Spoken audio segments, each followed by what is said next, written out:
Hello and welcome. We are so excited to welcome you to Living Cities Earth experience.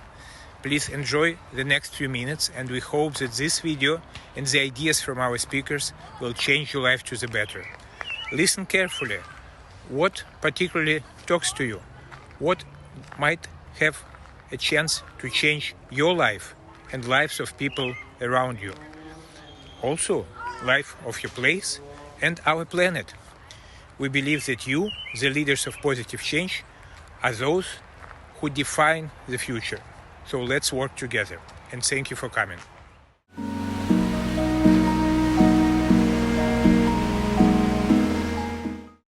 So good day, good Earth Day, whether you be in morning or midday or evening or darkest of night. I'm Marilyn Hamilton, and I'm one of the co-founders of Living Cities Earth. And today I have the privilege of having a conversation with Dr. Jude Currivan. And Jude Currivan is a perfect guest for us to have on Earth Day's summit because Jude is a cosmologist. She's a planetary healer, a futurist, and an author. She was previously one of the UK's best-known businesswomen, and she's the co-founder of Whole World View. And she's a member, like me, of the Evolutionary Leaders Circle. She holds a PhD in anthropological archaeology, researching ancient cosmologies, and also a master's degree in physics from Oxford University. She specialized in cosmology and quantum physics, and also is now an international best-selling author for The Cosmic Hologram, which was the book that preceded the one that I'm really interested in today, which is The Story of Gaia. And in that book, she shared a journey of our planetary home, our planet, emerging from a conscious, unified, and evolutionary universe. Jude's work integrates leading-edge science and universal wisdom teachings, aiming to serve humanity's understanding, experiencing, and embodying unitive consciousness. Welcome, Jude. Thanks, Marilyn. It's my privilege, to be able to share what I feel is an amazing opportunity for all of us on this wonderful Earth Day. So it's a great honor and joy to be with you. Thank you. And the technology allows us to have really an Earth Day that is not stuck or bounded by just chronos, but we have something that allows us to expand both before and after the particular day on the calendar, which is April the 22nd. You know, Jude, we were talking the other day in Whole World View meeting about the value of not only the story of Gaia as you told it, but also the unitive narrative. And the unitive narrative has particularly appealed to me because as you developed it in, I think, Conversations and Evolutionary Leaders, you've taken it further and it's now part of a UN cluster. And I really would like you to tell us a little bit about the unitive narrative because it seems to me it gives us the opportunity to share a story about Earth. Thank you, Marilyn. And absolutely. I mean, we are storytelling. We're a storytelling social species. We make meaning, we make sense of our world, of our lives through sharing stories. And the stories, if I tend to see stories like the waves on the top of an ocean and a narrative as the underlying ocean. So our narrative is essentially our worldview. And our worldview sort of underpins and frames not just our stories, but our choices in the world. And as a collective, our secular worldview in the last century and more has tended to be that of materialism and separation. And now, and I'm really excited about this, now we have the evidence at leading edge science on many, many different fields of study and across all scales of existence that's converging with universal wisdom teachings to tell an incredibly different, radically different, new and ancient story, but it's actually even deeper than a story. It's a narrative that can underpin and frame us in how we can choose to move forward together. Thanks, Jude. It was made such an impact on me when I first read the overarching unitive narrative. I thought, this really applies to cities. And I wanted to take the wave and make a story that related to cities. So at that time, we were just forming this new initiative of Living Cities Earth, and others were really receptive to that. So you'll find if you go to our website, which is livingcities.earth, the unitive narrative that we're working with that helps us weave together the story of cities as living systems. Exactly. So living systems that come from a living earth. So it really was a powerful opportunity, just perfect timing when you came forward with this. So thank you very much. The other thing that happened as we were talking about this, we had imagined, because Living Cities Earth is celebrating this coming out on Earth Day and sharing our vision with the world. And in fact, the over 50 co-founders have created a vision space. And as vision holders, we see it as quite emergent. So when I was called to express that, one of the places I often go when people ask me to talk about the future is the Indigenous teaching of 7 generations. Of course, 7 generations I have for a long time recognized exist in the city. Pretty well most modern large cities have 7 generations alive. If you look back in the generations that are already preceding your and my life, which could go back still to some of us might have grandparents who are alive and parents and our own siblings. And then we look at our children and our grandchildren, and I have great grandchildren and great great grandchildren, some people have, and there you have 7 generations. But I also sometimes pause and say, what happens if you imagine 7 generations out from now into the future? And I played with that in another keynote that I gave, and I imagined, that timing is my great-grandchild's great-grandchild. Mm. And so when we were talking about this in the Living Cities, I wrote a few statements that I wanted to share with you today because they relate not only to thinking about a Chronos time, but I'm very curious what you might have to say about a completely different kind of time. So here's just a couple of sentences to give us a framework for our discussion. So I said, imagine that it is 7 generations from now, and this is the generation of your great-grandchild's great-grandchild. This 7th generation is born into a world where the planet Earth is honored and appreciated as a vital, life-giving being, the parent to all life on Earth. Each child is located in a city that knows the city is an organ of Earth. James Lovelock said humans were Gaia's organs of reflection, and I always thought that that related to the cities and that humans were the cells in our organizations, were the organelles in this living system. I went on to say, every child knows how to imagine and serve the 7th generation of children who will be born in the future. So they're born as futurists. And every child knows the overview of Earth from its family of solar system planets, which I think you wrote so beautifully about, and the inner view of Earth from the very essence of reflective life arising from Earth's core. Then I asked the question, how was this vision achieved? And I said, well, imagine that the 7th generation from today emerged because the generations who preceded them committed to, first of all, healing the Earth systems. And I said that would be in generations 1 and 2, where we're living now, restoring well-being for Earth systems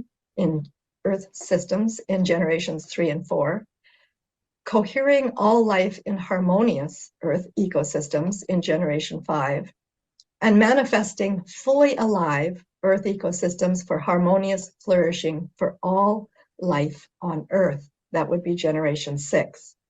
And I finished by simply saying, this trajectory of aliveness embraces teaching, coaching, modeling, Gaia's code of care, and the unitive narrative for teachers, parents, villages, cities, education systems, in private organizations, in governance systems, and in business, creative, and civil faith organizations for children of all ages. So, Jude, You might notice that there will be some things that you would like to comment in that statement, but I'm going to even give you an extra little bridge that my colleague said, wow, that's really inspiring, Marilyn. But you know, when I look at the IPCC reports, the scientists say we do not have 7 generations to make the kinds of changes that you're talking about. So what are we going to do now? And I thought, well, that is an extremely interesting challenge. And I know a really good person who might be able to explore that with me would be Dr. Jude Currivan, who has a whole world view and maybe a different perspective of time. What do you think, Jude? I think it's a wonderful question and a wonderful invitation, actually, because it really says the choices we make now matter, you know, and it is that sort of sense of how do we serve the good of the whole, not just in this moment, but moving forward. But yes, I'd love to comment on that from a slightly different perspective, because when you were speaking those beautiful words and that wonderful invitation, I was actually going back to the start of our entire universe, 13.8 billion years ago, because what the unitive narrative is showing us and the evidence is showing us is that our universe meaningfully exists and purposefully evolves from simplicity to complexity. And over that vast range of time to ever greater levels of individuated self-awareness, but also awareness of our interdependence. And so it seems to me that, you know, the universe began with an evolutionary impulse that of itself, in its innate sentience, was always looking 7 generations ahead in universal terms. And Gaia has done the same for more than 4 billion years. You know, what I was incredibly wondrous about when writing the story of Gaia was how much there was that prescience, that intention almost, that impulse that supported future complexity, but from the point of decisions, choices, getting it right first time, whether it was the formation of a star or the formation of DNA, that was enabling this onward journey, this onward trajectory of evolutionary consciousness. So the timing of that has been a linear story of 13.8 billion years, but there's also been stages in that journey when things, instead of being sort of sequential, have worked together, have come together in incredible, what's sometimes called reticulate assembly, but also is sometimes called horizontal gene transfer in the sense of biological evolution. And I think that's the sort of moment we're in. So instead of the sort of the idea of things, you know, evolving slowly over long periods of time, there have been incredible key moments in the whole story of our living universe and the story of Gaia as a living planet, where instead of those long, slow evolutionary stages, the innate intelligence, the innate sentience of a living universe and a living planet have come together and created, co-created radical change in a very short period of time.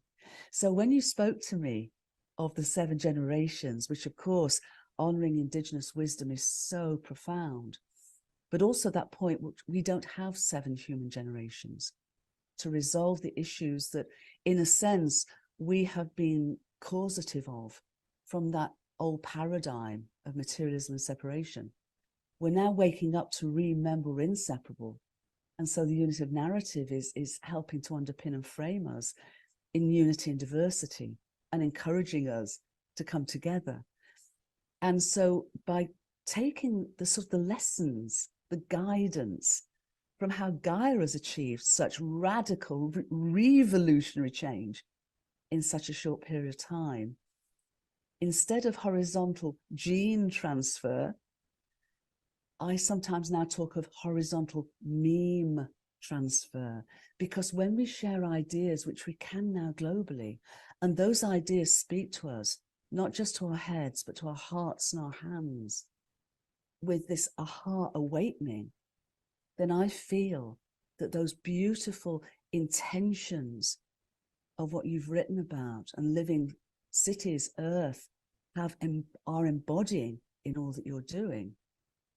I think we can move much faster. So it's not heal, then restore, then. It's heal and restore and become more coherent and link up and lift up, you know, from this deep, deep awareness that we literally are inseparable, not just from each other, but from our entire home, planetary home, Gaia, and the whole universe. It's such an incredible moment of opportunity and choice. And I think we have the wherewithal to answer that invitation, because the evolutionary impulse of our entire universe, I feel, is flowing through us. Beautiful, Jude. So I know that we're both well aware, and probably most of our listeners are as well, that the Earth appears to be in kind of what we'd call, if we were using spiral dynamics, a gamma trap, that so much has arisen out of the challenges from climate change, from the virus and the pandemic, from the challenges around carbon neutrality, from the prevalence and creeping war zones, and how the economy seems to be melting down and being very undependable, that it feels like every time we turn around, something we couldn't have imagined yesterday has happened. So we seem to be at a moment in time where, if we don't have a breakthrough, the continuous breakdowns are going to really change life radically, whether we make choices or not. And I know that, like myself, Jude, you're an optimist. And so when people look at all these series of things that seem to have be converging on us to threaten life, how is it that we can even find any optimism in life conditions? I would like to ask you to maybe comment on some of the things that in Living Cities Earth appear to me to be a call to be catalysts for change that enables the healing, the restoration, the coherence, and the manifesting, flourishing life conditions. I remember looking up a little bit about being a catalyst in my earlier career, and it astonished me, and it made me very uncomfortable for quite a while. But I didn't have an authority like you to talk about being a catalyst, or what the actual practice or process of catalysis might be. How does that relate to the time that you're talking about? Well, thank you. And first of all, I'd say I'm an optimistic realist, and I'm a and you know, there was a tiny little thing I saw yesterday, and it's a sort of a very small example of catalysis, because what catalysis does, it's a catalyst reduces the energetic threshold for a reaction to happen. And it doesn't change itself, so it can be used time and time and time and time again. But in reducing the energetic threshold for a reaction, it can speed up processes that could take a huge length of time into a very short period of time. And in biology, a biological catalyst is called an enzyme. And there are enzymes that literally speed up reactions of biological emergence by millions upon millions of times to enable them to actually be able to happen. So when you speak of catalysts and enzymes, these are crucial. These are the touch points that throughout the story of our entire universe, as well as the story of Gaia, have been key to move it, to being able to enable change, transformational change, revolutionary change to happen. So I do feel that that's very, very important. And I feel we're at a time now, because the evidence that we now have that unity isn't a hope, it's our existential reality, that unity in diversity is the whole world that we are part of, that we are co-creative, microcosmic co-creators of our entire universe and of Gaia. This fundamental reality is now available through us, through the evidence, and it converges with universal wisdom teachings. So for me, this is a catalyst, this realization of our unity and diversity, that we're not just unity and diversity or unity and inclusion, but you talked about every child of every living city knows that they are part of the whole. And I would call that belonging. And we belong. We belong with each other, with our entire planetary home and our entire universe. And so as catalysts or as enzymes, we can share this understanding as widely as possible. We can come together and link up and lift up. You know, I'm doing a lot of work at the moment from a unitive perspective, such a unitive perspective, which the unitive narrative underpins and frames, for unitive economics, unitive education, unitive regeneration, unitive, anything in front of it is unitive. Because when we come from that place of unity and diversity, rather than from a place of silos and separation, things can literally transform incredibly rapidly, because that's what catalysis, that's what enzymatic revolutionary evolution does. And I'll just share a tiny little piece. I saw a wonderful program yesterday called Our Changing Planet on BBC. And there are biologists who are trying to restore coral reefs. And so they're taking coral away and they nurture it in little coral creches. But in those little coral creches, when they began to release the tiny little polyps of coral, the coral didn't know what to do. So what they did is they took a microphone and they submerged a microphone near a coral reef. And they found that one type of fish makes a sound that calls the coral where it belongs. So what you saw with that insertion of that sound, the corals just knew where to go because they had the information, because everything, the basic stuff of reality, is consciousness expressed as meaningful information. Those tiny little coral, when it was silent, they didn't know. But when they heard the invitation of the fish, they knew exactly where to go. We can do this when we learn from Gaia, when we are her students. She knows how to restore herself. She knows how to replenish and regenerate herself. It seems to me, with this new understanding, what we now need to do is open our eyes, our ears, our minds, and our hearts to learn from her and serve her and all of her children, all of our Gaian family as Gaians. That's so beautiful, Jude. It really opens my heart and invites imagination and creativity instead of being locked into the ways that we've used to think even that genes were not changing. And we learned about epigenetics, and yes, they're changing all the time and responding. But this way that you're framing the catalysis and the enzymes and using the memes instead of the genes, it's a really interesting, all sorts of things are exploding in me. Like I've often heard people even object to James Lovelock's characterizing humans so positively as Gaia's reflective organs. Well, what does that mean? So I hear in you the possibility of, well, we're Gaia's capacity for sharing memes, for expressing her consciousness, for reflecting on what she has created, what she can create, what are the intentions, and maybe you can comment and share if you have any practices that you know that really help strengthen this willingness to listen to Gaia, this capacity for being a catalyst. That sounds like one must have to perhaps surrender a lot of ego that maybe has gotten in our way and gotten us into trouble. Do you have any practices from either wisdom teachings or new teachings that you yourself have discovered? Well, I think you said it. My mum always used to say, whenever I was getting in my head or getting in my ego, oh, get over yourself.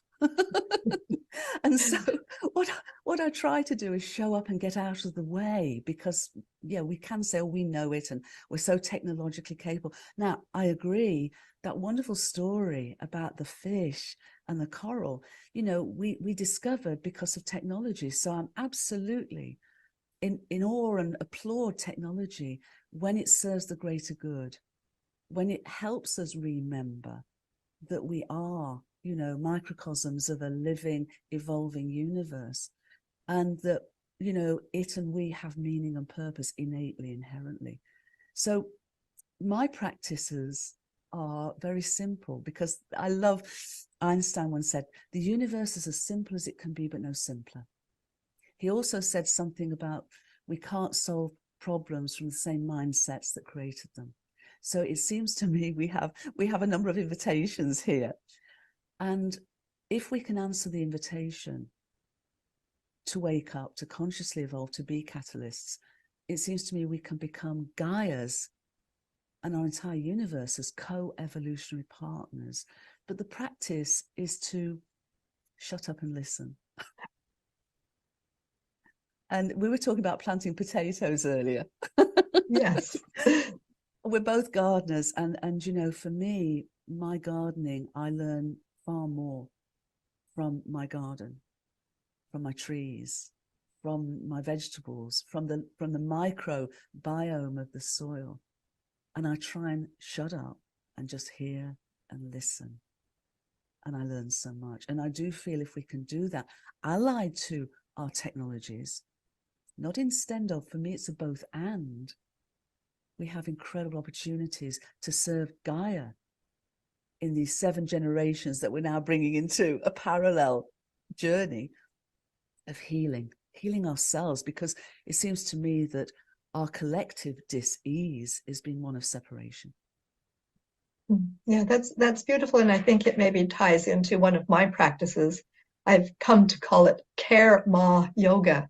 And it's also something I used to call the Master Code of Care and Gaia Code of Care. But Care Ma Yoga is something that I kind of like, the idea that you do this as a practice. And I say to care for yourself so that you can care for others.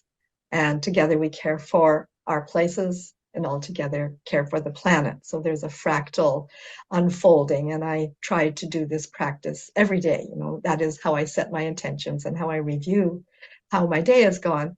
And one of the challenges I'm facing in telling the story of Gaia and using the Living Cities Earth as a new way is how to wake up a planet of living cities. So I'm wondering if what you're suggesting of being quiet and listen is maybe we can intentionally start with Gaia instead of ourselves, to care for the planet first, so that she then unfolds in us how to care for our places, each other, and ourselves. Do you have any wisdom to share about that possibility? I would just say that this is a very integral way forward, because, you know, the old paradigm of materialism and separation has been a very impositional paradigm of dominance. You know, we've sort of, you know, said it's about control, and it's about mechanistics, and it's about separation. This is offering us, this is inviting us, not just into a very different paradigm, a very different and whole worldview, but it's also inviting us, it seems to me, that it's a both and. We take the best of how that has been, but we bring to it perhaps what might be considered more feminine, or indeed more indigenous approaches, where we attune with and align with the evolutionary impulse as it flows through us. We perceive and experience the world as being emergent. It's not fixed, it's not static. It's living, it's emerging, it's moving, and it's moving through us. And so if we can perhaps bring the best of the past, I'm not saying throw that out at all, but I'm saying to moderate it significantly, to realize that we're not in control. It's a fallacy, just as the separation is an illusion. Control is a fallacy. What we can we can proactively participate in the emergence of an evolutionary living universe, an evolutionary living planetary home, Gaia, fully sentient, not just the biological organisms that she's birthed, but her geology, her minerals, her rocks, her waters, her atmosphere. Because as James Lovelock realized, she exists and evolves as a whole being. And so it's for us to listen to, and the indigenous wisdom teaches us, not just to even our biological brothers and sisters, but to Gaia as an inherent sentience and all those incredible aspects and attributes of her, both in their wonderful differentiation and diversity, but also in their wholeness, and as a member, as an evolutionary participant in a living and evolutionary and living universe. Thank you, Jude. I love the images that you're creating, and I might describe them sometimes as fractal because they're repeating patterns, Yes. and holographic, of course, because you're an expert in cosmic hologram as well. But what it comes up for me is when I talk with people, I'm not saying that we're working on a project or on a city, and we're not even working with other beings, but we are as the city, we are as Gaia, because when I'm sort of challenged with that, I ask people to come back to the fractalness of their being and their body. Well, you do have a hand, you have eyes, you have ears, and they're part of a whole. And we know both through our science and our traditional thinking and spirituality that these are beautifully synchronized with one another, and they're coming through us if we, as you suggest, pause and listen and actually manage to articulate the messages that can come through. So Jude, I really appreciate this exploration of bringing time into, say, some synergistic evolution, that we actually have the opportunity to catalyze faster time, maybe even jump time, as Jean Houston says, and bring it into a completely different relationship than we have sort of on our day-to-day calendars. So I'd like to ask if there's anything else you'd like to share with us on Earth Day. What's coming up through your heart and soul and spirit? Yes. This is a science of love, Marilyn. You know, what we love, we care about. So this is the science of love that shows us that we literally are loved by the entire universe and by our beloved planetary home. So to offer love, you know, this reciprocity, this gorgeous word Aini, that the Quechua people of South America, this mutuality, because we do belong, we are loved. So let us in turn love and care for ourselves, for each other, for our planetary home. We talk at Whole World View, as you well know, act local, whatever that means, you know, feel global and think cosmic. That's perfect. That is what we need to just really soak in that today and feel the love and the consciousness, and that we can think cosmic, feel global, and act local. Thank you, Jude. It's just been a pleasure to be with you. Thank you, Marilyn. Thank you so much. And happy Earth Day, everyone. Happy Earth Day. Wow, you have made it. You just watched amazing insights from experts of Living Cities Earth ecosystem. We welcome you to the Living Cities Earth experience and hope that we are going for a long ride as we take care of ourselves, our communities, our cities, and our planet. Thank you and welcome.